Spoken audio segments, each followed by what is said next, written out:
السلام علیکم ورحمۃ اللہ وبرکاتہ۔ مولانا ابوالکلام آزاد رحمۃ اللہ تعالی علیہ متحدہ ہندوستان کے قائل تھے اور ان کے ساتھ بہت سے اور رفاقہ بھی متحدہ ہندوستان کے داعی رہے ہیں۔ اس وقت کی اسٹیبلشمنٹ جو انگریز اسٹیبلشمنٹ تھی اس کے لیے یہ بہت بڑا مشکل مرحلہ تھا کہ جب وہ اس ہندوستان سے واپس جائے تو ایک بہت بڑا ملک اتحاد کی صورت میں چھوڑ کر جائے، جو کل اس کے لیے چیلنج کے طور پر ثابت ہو سکتا تھا۔ انہوں نے اس کو تقسیم کرنے کے لیے تقسیم ہندوستان کا بیج بویا،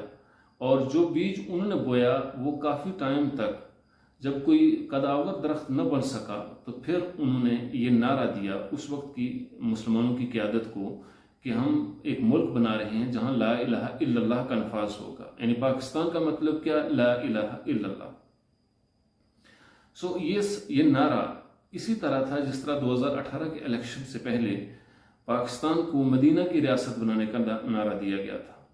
دونوں کو اقتدار ملا اور دونوں اپنے اپنے مقصد میں یعنی اقتدار کے حصول میں کامیاب ہوئے، لیکن دونوں نے اپنے اس نعرے سے مکمل طور پر پہلو تئی کا مظاہرہ کرتے ہوئے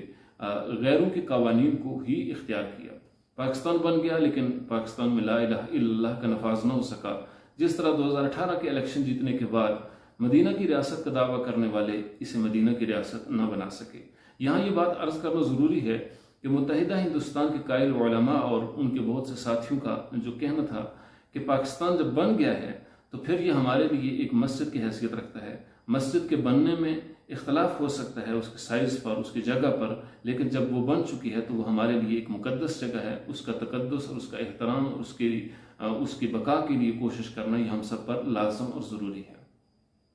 مولانا ابوالکلام آزاد کا یہ کہنا کہ پاکستان تو بن گیا ہے لیکن اس پر ہمیشہ پنجاب کی اجارہ داری کو قائم رکھنے کی کوشش کی جائے گی، اور یوں پنجاب کی اجارہ داری کے لیے چھوٹے صوبوں کے حقوق طلب کیے جائیں گے۔ اس سے چھوٹے صوبوں کے اندر احساس سے محرومی پیدا ہوگا، اور جو احساس محرومی یعنی وفاق کے لیے اور اس کی اکائی کے لیے زہر قاتل ثابت ہوگا، اور یہی ہوا 1971 میں ملک دو لخت ہو گیا۔ آج بھی سپریم کورٹ میں جاری جنگ محض انہی مقاصد کے لیے لڑی جا رہی ہے، اور اس کے ساتھ جو اس کے ذیلی مقاصد ہیں ان میں 2030 تک عمران خان صاحب کو حکومت میں رکھنے کا منصوبہ بھی شامل ہے۔ جسٹس قاضی فائز عیسیٰ کا تعلق چونکہ بلوچستان سے ہے، اور کسی بھی طور پر اسٹیبلشمنٹ کو اور ان لوگوں کو ایک ایسے جج کو بطور سپریم کورٹ کے چیف جسٹس کے وہ کسی طور پر بھی قبول کرنے کے لیے تیار نہیں ہے کہ جس کا تعلق پنجاب سے نہ ہو، اور ایک چھوٹے صوبے کا آدمی اور وہ جج بھی ایسا کہ جس نے فیض آباد دھرنا کیس میں طاقتور حلقے کے خلاف فیصلہ دے کر اپنی بے خوفی اور اپنی صلاحیت کا بھرپور اظہار کیا۔ اس وقت سے اسٹیبلشمنٹ اور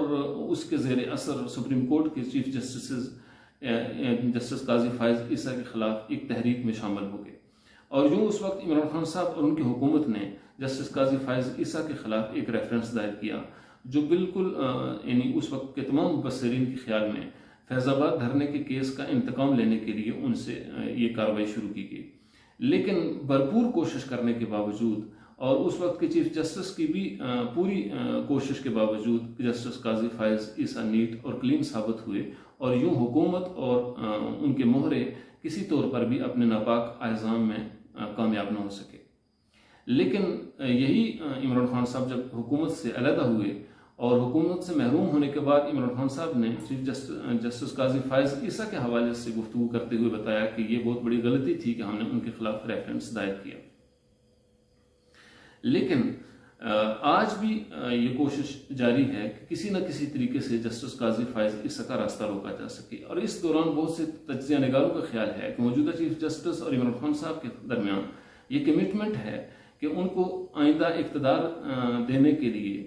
چیف جسٹس اپنا رول اور کردار ادا کرے، یوں حکومت بننے کے بعد موجودہ چیف جسٹس کو 3 سال کی توسیع دے کر ان کی اس نیکی کا بدلہ دیا جائے گا جو حکومت سازی میں وہ اپنا کردار ادا کریں گے۔